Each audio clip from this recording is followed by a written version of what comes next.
Remue ménage. Remue ménage.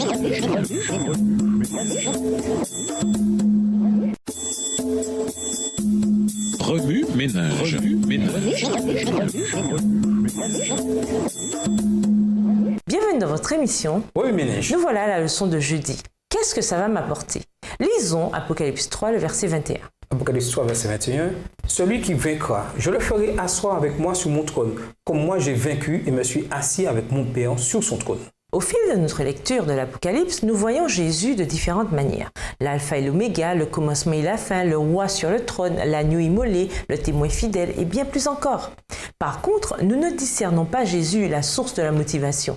Dans Apocalypse 3, les versets 14 à 21, Jésus décrit l'église de la Odyssée, l'église tiède, la dernière des 7 églises qui sont décrites dans Apocalypse 1, le verset 20 à Apocalypse 3, le verset 22.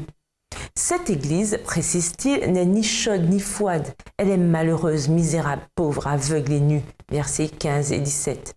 Mais ajoute-t-il, ceux qui se repentent et vainquent leur état misérable recevront le droit de s'asseoir avec lui sur son trône. Verset 21. C'est tout un honneur. Mais pourquoi Jésus doit-il nous donner cette motivation? Être simplement avec lui dans le ciel ne nous suffit-il pas? Je trouve souvent que je manque de motivation pour faire quelque chose d'aussi simple que de sourire à une personne et de lui dire bonjour.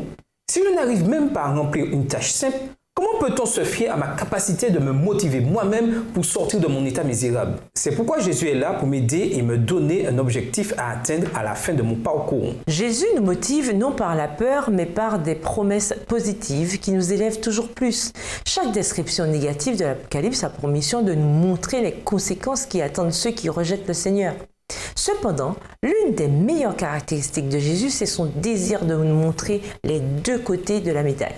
Il nous révèle clairement quel sera le sort final des méchants, puis il nous encourage à nous joindre à lui par l'intermédiaire des promesses qu'il nous a faites. On pourrait penser que suivre Jésus et sortir de notre état malheureux, misérable, pauvre, aveugle et nu est une motivation suffisante. Le problème, c'est que nous ne connaissons pas notre véritable état. Nous nous disons « je suis riche et j'ai fait de bonnes affaires ». Je ne manque de rien. Mais Jésus nous prend là où nous sommes, nous montre notre souillure et dit « Même si tu te penses, ok, tu ne l'es pas, je peux t'aider. » Ensuite, il nous promet de nous faire asseoir à côté de lui, sur son trône. Voilà une excellente motivation.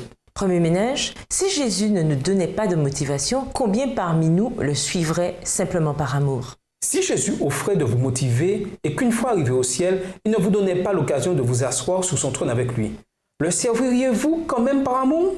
Au revoir. Et à demain si Dieu veut. Remue ménage. Remue ménage.